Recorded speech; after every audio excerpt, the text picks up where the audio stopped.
ಗ್ರಂಥಗಳ ಪ್ರಕಾರ ನಮ್ಮ ಸನಾತನ ಸಂಸ್ಕೃತಿಯಲ್ಲಿ ರೂಢಿಯಲ್ಲಿರುವ ಕಾಲ ಮಾಪನಗಳ ಪೈಕಿ ಮಾಸವೂ ಒಂದು. ಮಾಸ ಅಂದರೆ ತಿಂಗಳು. ಭಾರತೀಯರ ಮಟ್ಟಿಗೆ ಪ್ರತಿ ಮಾಸವೂ ವಿಶೇಷ. ಪ್ರತಿ ಮಾಸದಲ್ಲೂ ಒಂದಿಲ್ಲೊಂದು ಆಚರಣೆ, ವ್ರತ, ಅನುಷ್ಠಾನ ಇದ್ದೇ ಇದೆ. ಇವೆಲ್ಲದಕ್ಕೂ ಮಹತ್ವವೂ ಇದೆ. ದೇವಸ್ಥಾನಗಳಲ್ಲಿ ನಿತ್ಯವೂ ಅರುಣೋದಯದಲ್ಲಿ ಪೂಜೆ ನಡೆಯುತ್ತಿದೆ. ದಕ್ಷಿಣ ಭಾರತದ ಬಹುತೇಕ ಮಹಾವಿಷ್ಣು ದೇವಾಲಯಗಳಲ್ಲಿ ಮೊದಲ 15 ದಿನ ಅರುಣೋದಯದಲ್ಲೂ ನಂತರದ 15 ದಿನ ಸೂರ್ಯೋದಯದ ಪೂಜೆ ನಡೆಯುವುದು ವಾಡಿಕೆ. ಇವೆಲ್ಲ ಧನುರ್ಮಾಸದ ವಿಶೇಷಗಳು. ಅಂದ ಹಾಗೆ ಹಿಂದೂ ಪಂಚಾಂಗದ 12 ಮಾಸಗಳಲ್ಲಿ ಮಾರ್ಗಶಿರ ಮಾಸ ಅಥವಾ ಧನುರ್ಮಾಸ ದೇವತಾರಾಧನೆಗೆ ಅತ್ಯಂತ ಶ್ರೇಷ್ಠವಾದ ಮಾಸ. ಮಾರ್ಗಶಿರ ಮಾಸದ ಸಂಕ್ರಮಣದ ದಿನ ಸೂರ್ಯ ಭಗವಂತನು ವೃಶ್ಚಿಕ ರಾಶಿಯಿಂದ ಕ್ರಮಿಸಿ ಧನು ರಾಶಿಗೆ ಪ್ರವೇಶಿಸುತ್ತಾನೆ. 1 ತಿಂಗಳ ಕಾಲ ಸೂರ್ಯನ ಚಲನೆ 30 ಡಿಗ್ರಿ ಪರಿಮಿತಿಯಲ್ಲಿರುತ್ತದೆ. ಧನುರ್ ರಾಶಿಯಲ್ಲಿ ಸೂರ್ಯನ ಭಾಗಿದ ಚಲನೆಯ ಕಾರಣ ಇದಕ್ಕೆ ಧನುರ್ಮಾಸ ಎಂಬ ಹೆಸರು ಬಂತು ಎನ್ನುತ್ತಾರೆ ಪ್ರಾಜ್ಞರು. ಋತುಗಳ ಅಥವಾ ಸೀಸನ್ಗಳ ಲೆಕ್ಕಾಚಾರ ತೆಗೆದುಕೊಂಡರೆ ಇದು ಹೇಮಂತ ಋತುವಿನ ಕಾಲ. ಬಹಳ ಚಳಿ. ಈ ಚಳಿಗೆ ಮನುಷ್ಯನ ಶರೀರ ಬಿಲ್ಲಿನಂತೆ ಬಾಗುತ್ತದೆ. ಹಾಗಾಗಿ ಧನುರ್ಮಾಸ ಎಂಬ ಹೆಸರು ಬಂತು ಎಂದು ಪ್ರತಿಪಾದಿಸುವವರು ಇದ್ದಾರೆ. ಧನುರ್ಮಾಸದಲ್ಲಿ ಅಥವಾ ಮಾರ್ಗಶಿರ ಮಾಸದಲ್ಲಿ ಭೂಮಿಯು ಸೂರ್ಯನಿಗೆ ಸಮೀಪವಿರುತ್ತದೆ.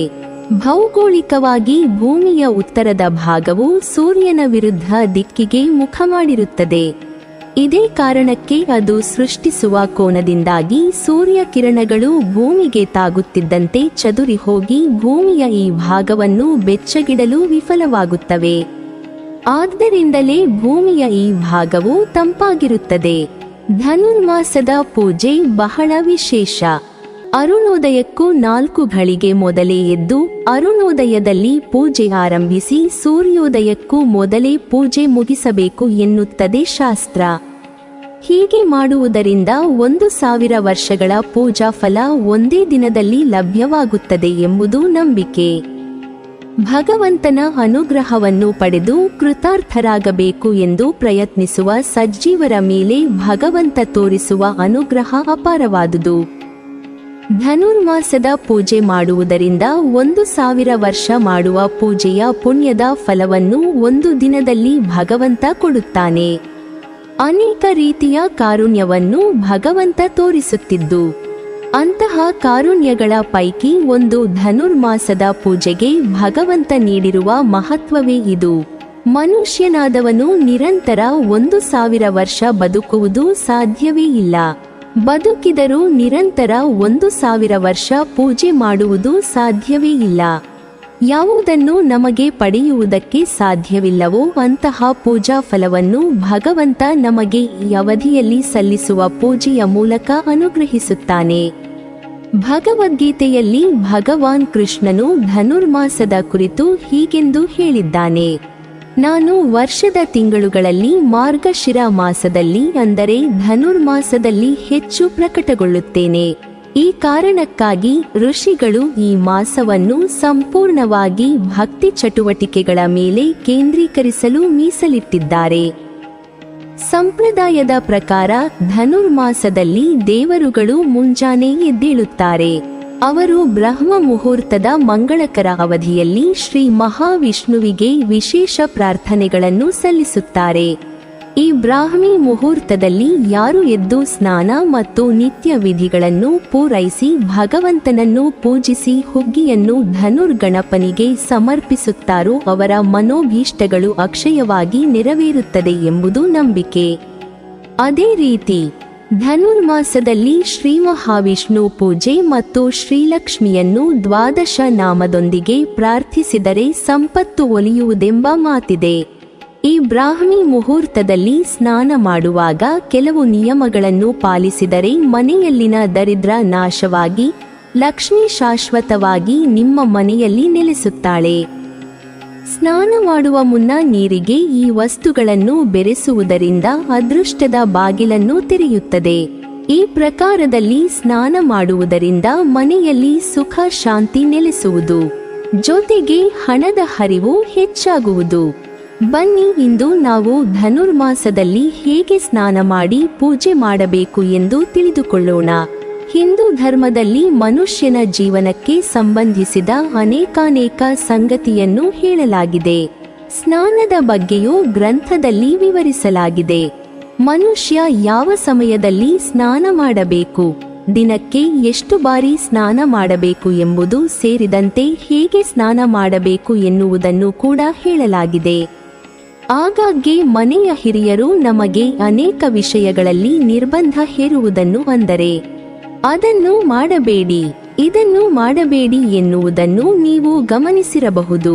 ಅದೇ ರೀತಿ ಹಿಂದೂ ಧಾರ್ಮಿಕ ಗ್ರಂಥಗಳಲ್ಲೂ ಅಂತಹುದ್ದೇ ನಿಯಮಗಳಿದ್ದು ಅವುಗಳನ್ನು ಅನುಸರಿಸುವ ಮೂಲಕ ಪ್ರತಿಯೊಬ್ಬ ವ್ಯಕ್ತಿಯೂ ಪ್ರಯೋಜನವನ್ನು ಪಡೆದುಕೊಳ್ಳುತ್ತಾನೆ.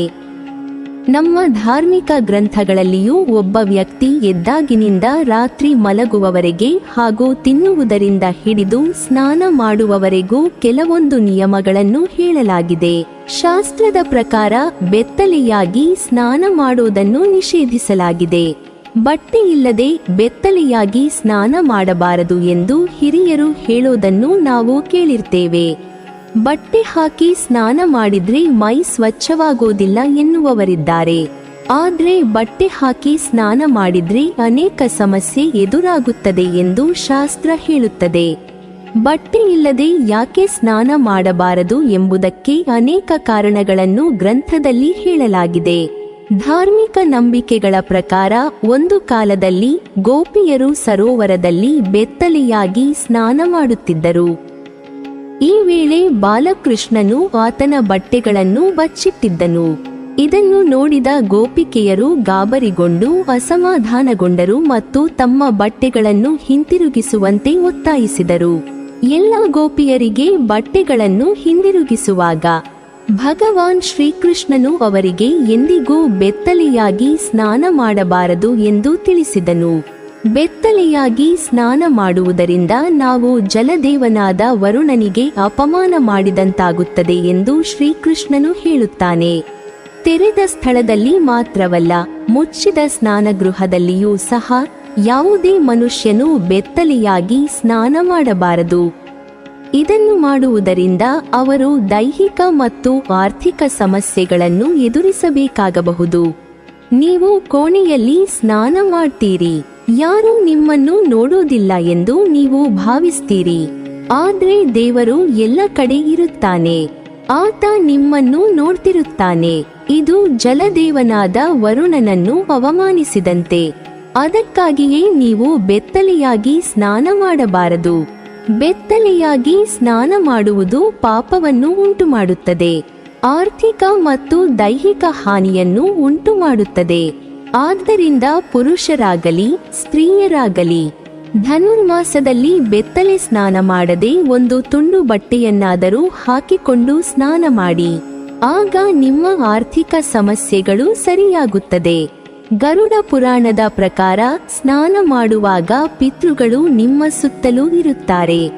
ನೀವು ಬೆತ್ತಲೆ ಸ್ನಾನವನ್ನು ಮಾಡಿದರೆ ಪಿತೃದೋಷವನ್ನು ಎದುರಿಸಬೇಕಾಗುತ್ತದೆ. ಇಂತಹ ಸ್ನಾನ ಮಾಡುವುದರಿಂದ ನಿಮ್ಮ ಪೂರ್ವಜರಿಗೆ ಸಂತೃಪ್ತಿ ಸಿಗುವುದಿಲ್ಲ, ಮನೆಯಲ್ಲಿ ಪಿತೃದೋಷ ಉಂಟಾಗುತ್ತದೆ. ಬಟ್ಟೆಯಿಂದ ಬೀಳುವ ನೀರನ್ನು ಅವರು ಸ್ವೀಕರಿಸುತ್ತಾರೆ, ಅದು ಅವರಿಗೆ ತೃಪ್ತಿ ನೀಡುತ್ತದೆ. ನೀವು ಬೆತ್ತಲೆ ಸ್ನಾನ ಮಾಡಿದಾಗ ಅವರಿಗೆ ಬಟ್ಟೆಯಿಂದ ಸಿಗುವ ನೀರು ಸಿಗುವುದಿಲ್ಲ, ಇದರಿಂದ ಅವರು ಕೋಪಗೊಳ್ತಾರೆ. ಪಿತೃದೋಷದಿಂದ ಅನೇಕ ಸಮಸ್ಯೆ ಎದುರಾಗುತ್ತದೆ. ವ್ಯಕ್ತಿಯ ತೇಜಸ್ಸು, ಶಕ್ತಿ, ಸಂಪತ್ತು ಮತ್ತು ಸಂತೋಷ ನಾಶವಾಗುತ್ತದೆ. ಬೆತ್ತಲೆಯಾಗಿ ಸ್ನಾನ ಮಾಡಿದರೆ ನಕಾರಾತ್ಮಕ ಶಕ್ತಿ ನಿಮ್ಮ ದೇಹವನ್ನು ಪ್ರವೇಶಿಸುತ್ತದೆ, ಮನಸ್ಥಿತಿ ನಕಾರಾತ್ಮಕವಾಗಿರುತ್ತದೆ. ಸ್ನಾನ ಮಾಡುವಾಗ ನೀವು ಸಣ್ಣ ಬಟ್ಟೆಯನ್ನು ಮೈಮೇಲೆ ಹಾಕಿಕೊಂಡ್ರೂ ಸಾಕು, ಬಟ್ಟೆ ಇಲ್ಲದೆ ಸ್ನಾನ ಮಾಡಲು ಹೋಗಬೇಡಿ. ಬೆತ್ತಲೆ ಸ್ನಾನ ಮಾಡಿದ್ರೆ ದೇಹದಲ್ಲಿರುವ ಸಕಾರಾತ್ಮಕ ಶಕ್ತಿ ದೇಹದಿಂದ ಹೊರಬರುತ್ತದೆ. ಅದು ನಿಮ್ಮ ದೇಹದ ಮೇಲೆ ಮತ್ತು ನಿಮ್ಮ ಮನಸ್ಸಿನ ಮೇಲೆ ಪರಿಣಾಮ ಬೀರುತ್ತದೆ. ಬೆತ್ತಲೆಯಾಗಿ ಸ್ನಾನ ಮಾಡೋದ್ರಿಂದ ಲಕ್ಷ್ಮಿಯ ಮುನಿಸು ಹೆಚ್ಚಾಗುತ್ತದೆ. ಆಕೆಯ ಕೋಪದಿಂದ ಹಣದ ನಷ್ಟದ ಸಾಧ್ಯತೆ ಹೆಚ್ಚಾಗುತ್ತದೆ. ಆರ್ಥಿಕ ಸ್ಥಿತಿ ಹದಗೆಡಲು ಇದು ಕಾರಣವಾಗುತ್ತದೆ. ಬ್ರಹ್ಮ ಮುಹೂರ್ತದ ಸಮಯದಲ್ಲಿ ಅಥವಾ ಮುಂಜಾನೆ ಸೂರ್ಯೋದಯಕ್ಕೆ ಮುಂಚಿತವಾಗಿ ದೇವರಿಗೆ ಸಲ್ಲಿಸುವ ಯಾವುದೇ ಪ್ರಾರ್ಥನೆಯು ನಿಮಗೆ ಹೆಚ್ಚಿನ ಪುಣ್ಯವನ್ನು ನೀಡುತ್ತದೆ ಎಂಬುದು ಹಿಂದೂ ಸಂಪ್ರದಾಯದ ನಂಬಿಕೆಯಾಗಿದೆ. ಈ ಸಮಯವನ್ನು ಬ್ರಹ್ಮ ಮುಹೂರ್ತ ಎಂದು ಕರೆಯಲಾಗುತ್ತದೆ. ಈ ಸಮಯವು ಭಕ್ತನಿಗೆ ತನ್ನ ಭಕ್ತಿಯನ್ನು ದೇವರ ಮೇಲೆ ಕೇಂದ್ರೀಕರಿಸಲು ಮತ್ತು ಭಗವಂತನಿಗೆ ಹತ್ತಿರವಾಗಲು ಸಹಾಯ ಮಾಡುತ್ತದೆ. ಆದ್ದರಿಂದ ಸಾಧ್ಯವಾದಷ್ಟು ಬೆಳಗ್ಗೆ 4 ರಿಂದ 5 ಗಂಟೆಯ ಒಳಗೆ ಸ್ನಾನ ಮಾಡಿ 50ರ ಒಳಗೆ ಪೂಜೆ ಮುಗಿಸುವುದು ಶ್ರೇಷ್ಠವಾಗಿರುತ್ತದೆ. ನಮ್ಮಲ್ಲಿ ಹೆಚ್ಚಿನವರು ಬಿಸಿ ನೀರಿನಿಂದ ಸ್ನಾನ ಮಾಡುತ್ತಾರೆ. ಚಳಿಗಾಲದಲ್ಲಷ್ಟೇ ಅಲ್ಲ, ಬೇಸಿಗೆಯಲ್ಲೂ ಸ್ನಾನಕ್ಕೆ ಉಗುರು ಬೆಚ್ಚನೆಯ ನೀರೇ ಬೇಕು. ಆದರೆ ಬಿಸಿ ನೀರಿಗಿಂತ ತಣ್ಣೀರಿನಿಂದ ಸ್ನಾನ ಮಾಡುವುದು ಆರೋಗ್ಯಕ್ಕೆ ಒಳ್ಳೆಯದು ಎನ್ನುತ್ತಾರೆ. ಬಹುತೇಕರು ಚಳಿಗಾಲದಲ್ಲಿ ಬಿಸಿ ನೀರಿನಲ್ಲಿ ಸ್ನಾನ ಮಾಡುತ್ತಾರೆ. ಆದರೆ ಅಷ್ಟೊಂದು ಬಿಸಿಯಾದ ನೀರಿನಿಂದ ಸ್ನಾನ ಮಾಡುವುದು ಒಳಿತಲ್ಲ.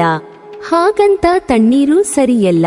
ಉಗುರು ಬೆಚ್ಚಗಿನ ನೀರು ಉತ್ತಮವಾಗಿರುತ್ತದೆ. ಉಗುರು ಬೆಚ್ಚನೆಯ ನೀರಿನಿಂದ ಸ್ನಾನ ಮಾಡುವುದರಿಂದ ದೇಹದ ಪ್ರತಿರಕ್ಷಣಾ ವ್ಯವಸ್ಥೆಯ ಕಾರ್ಯನಿರ್ವಹಣೆಯು ಸುಧಾರಿಸುತ್ತದೆ. ರೋಗದ ವಿರುದ್ಧ ಹೋರಾಡುವ ಬಿಳಿ ರಕ್ತ ಕಣಗಳ ಸಂಖ್ಯೆಯನ್ನು ಹೆಚ್ಚಿಸುತ್ತದೆ. ಇದರಿಂದ ಋತುಮಾನದ ರೋಗಗಳು ನಮ್ಮನ್ನು ತಲುಪುವುದಿಲ್ಲ. ಮಾನಸಿಕ ಸಮಸ್ಯೆಗಳು ದೂರವಾಗುತ್ತವೆ. ಒತ್ತಡ ಮತ್ತು ಖಿನ್ನತೆಯನ್ನು ಕಡಿಮೆಯಾಗಿ ಮನಸ್ಸು ಶಾಂತವಾಗಿರುತ್ತದೆ. ಮೆದುಳಿನ ಕಾರ್ಯವನ್ನು ಹೆಚ್ಚಿಸುತ್ತದೆ. ಇಡೀ ದಿನ ಉತ್ಸಾಹದಿಂದ ಇರುವಿರಿ. ತಣ್ಣೀರಿನಿಂದ ಸ್ನಾನ ಮಾಡಿದರೆ ಚರ್ಮ ಸಂಬಂಧಿ ಕಾಯಿಲೆಗಳು ಬರುವುದಿಲ್ಲ. ಚರ್ಮದ ಅಲರ್ಜಿಯನ್ನು ಕಡಿಮೆ ಮಾಡುತ್ತದೆ. ಚರ್ಮ ಕಾಂತಿಯುತವಾಗುತ್ತದೆ. ಇನ್ನಷ್ಟು ಸೌಂದರ್ಯ ನಿಮ್ಮದಾಗುತ್ತದೆ. ಧನುರ್ಮಾಸದ ಭಾನುವಾರದಂದು ಸ್ನಾನ ಮಾಡುವ ಸಮಯದಲ್ಲಿ ನೀವು ಸ್ನಾನದ ನೀರಿಗೆ ಏಲಕ್ಕಿಯನ್ನು ಬೆರೆಸಿ ಆ ನೀರಿನಿಂದ ಸ್ನಾನ ಮಾಡುವುದರಿಂದ ಅದು ನಿಮ್ಮಿಂದ ನಕಾರಾತ್ಮಕತೆಯನ್ನು ದೂರ ಇಡುತ್ತದೆ. ಹಿಂದೂ ಧರ್ಮದಲ್ಲಿ ಗಂಗಾಜಲವನ್ನು ಅತ್ಯಂತ ಪವಿತ್ರವಾದ ಜಲವೆಂದು ಪರಿಗಣಿಸಲಾಗುವುದು. ಧನುರ್ಮಾಸದ ಸೋಮವಾರದಂದು ಗಂಗಾಜಲವನ್ನು ನೀರಿನಲ್ಲಿ ಬೆರೆಸಿ ಸ್ನಾನ ಮಾಡಿದರೆ ಗಂಗಾ ನದಿಯಲ್ಲಿ ಸ್ನಾನ ಮಾಡಿದಷ್ಟೇ ಪುಣ್ಯ ಸಿಗುತ್ತದೆ. ಈ ಸಮಯದಲ್ಲಿ ಸ್ನಾನ ಮಾಡುವಾಗ ಗಂಗಾ ಮಾತೆಯನ್ನು ಧ್ಯಾನಿಸಬೇಕು. ಶಾಸ್ತ್ರದ ಪ್ರಕಾರ ಸ್ನಾನ ಮಾಡುವ ನೀರಿಗೆ ರೋಸ್ ವಾಟರ್ ಸೇರಿಸುವುದರಿಂದ ಸೌಂದರ್ಯ ಹೆಚ್ಚುವುದಲ್ಲದೆ ಸಮಾಜದಲ್ಲಿ ಗೌರವ ಕೂಡ ಹೆಚ್ಚಾಗುತ್ತದೆ ಎನ್ನುವ ನಂಬಿಕೆಯಿದೆ. ಧನುರ್ಮಾಸದ ಮಂಗಳವಾರದಂದು ಸ್ನಾನದ ನೀರಿನಲ್ಲಿ 1 ಚಿಟಿಕೆ ಅರಿಶಿನವನ್ನು ಬೆರೆಸಿ ಸ್ನಾನ ಮಾಡುವುದು ಅತ್ಯಂತ ಮಂಗಳಕರವೆಂದು ಪರಿಗಣಿಸಲಾಗಿದೆ. ಅರಿಶಿನದ ಜೊತೆಗೆ ನೀವು ಶ್ರೀಗಂಧವನ್ನು ಕೂಡ ಸೇರಿಸಬಹುದು. ಇದು ಸದ್ಗುಣಗಳನ್ನು ನೀಡುತ್ತದೆ ಮತ್ತು ವ್ಯಕ್ತಿಯ ಅದೃಷ್ಟವನ್ನು ಹೆಚ್ಚಿಸುತ್ತದೆ. ನಂಬಿಕೆಗಳ ಪ್ರಕಾರ ನೀರಿನಲ್ಲಿ ಅರಿಶಿನ ಬೆರೆಸಿ ಸ್ನಾನ ಮಾಡುವುದರಿಂದ ದೋಷಗಳು ನಿವಾರಣೆಯಾಗುತ್ತವೆ.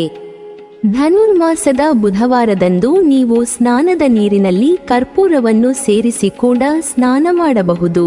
ಇದನ್ನು ಮಾಡುವುದು ತುಂಬಾ ಮಂಗಳಕರವೆಂದು ಪರಿಗಣಿಸಲಾಗುತ್ತದೆ ಮತ್ತು ಇದು ನಿಮ್ಮ ಸುತ್ತಲಿನ ನಕಾರಾತ್ಮಕತೆಯನ್ನು ನಾಶಪಡಿಸುತ್ತದೆ.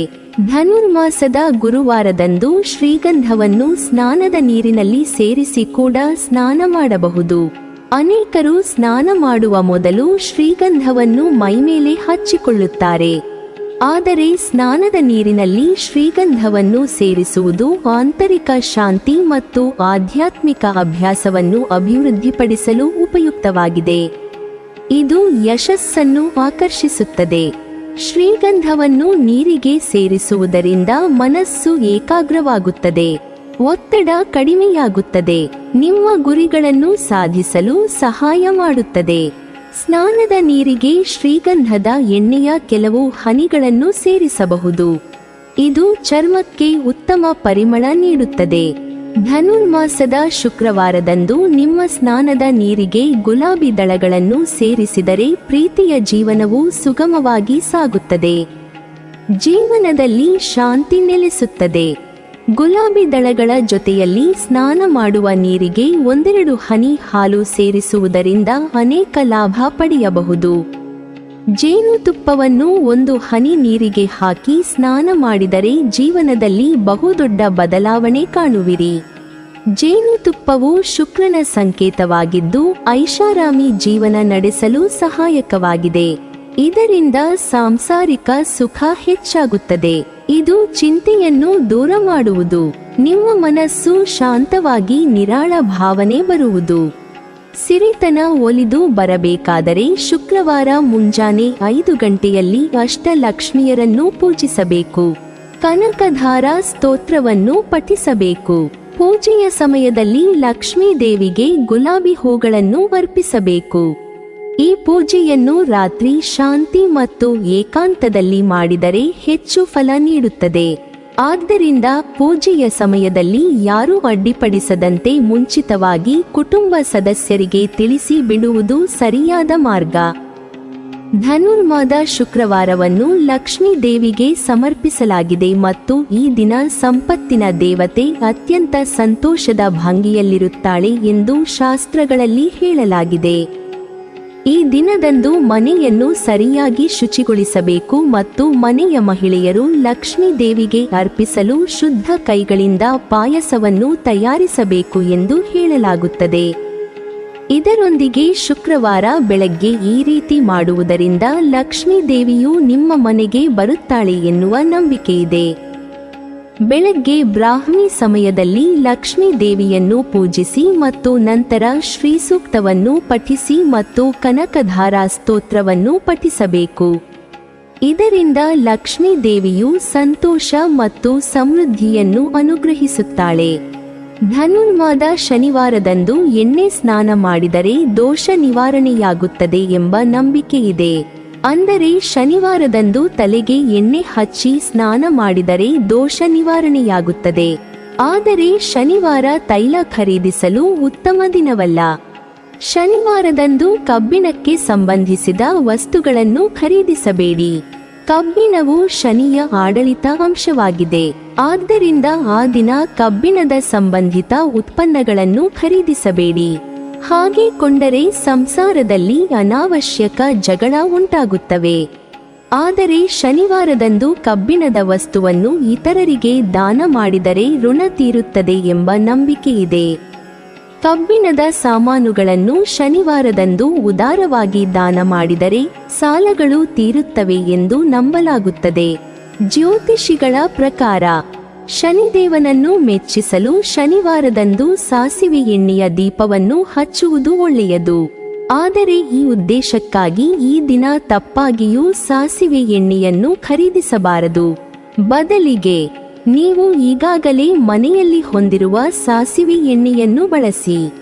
ಸ್ನಾನ ಮಾಡುವ ನೀರಿಗೆ ನೀವು ಪ್ರತಿನಿತ್ಯ ಈ ವಸ್ತುಗಳನ್ನು ನಿಮ್ಮ ಅನಿಸಿಕೆಗೆ ಅನುಗುಣವಾಗಿ ಸೇರಿಸಿಕೊಂಡು ಸ್ನಾನ ಮಾಡುವುದರಿಂದ ಆಯಾ ವಸ್ತುಗಳಿಂದ ನಿಮಗೆ ದೊರೆಯುವ ಪ್ರಯೋಜನಗಳು ಸ್ನಾನದ ಮೂಲಕ ದೊರೆಯುತ್ತದೆ. ನೀವಿನ್ನೂ ನಮ್ಮ ಚಾನೆಲ್ ಅನ್ನು ಸಬ್ಸ್ಕ್ರೈಬ್ ಮಾಡಿಲ್ವಾ? ಹಾಗಾದರೆ ಈ ಕೂಡಲೇ ನಮ್ಮ ಇಂದ್ರಜಾಲ ಚಾನೆಲ್ ಅನ್ನು ಸಬ್ಸ್ಕ್ರೈಬ್ ಮಾಡಿ ಮತ್ತು ಪಕ್ಕದಲ್ಲಿರುವ ಬೆಲ್ ಐಕಾನ್ ಅನ್ನು ಕ್ಲಿಕ್ ಮಾಡಿದರೆ ನಮ್ಮ ಹೊಸ ವಿಡಿಯೋಗಳನ್ನು ನೀವು ನೋಡಬಹುದು.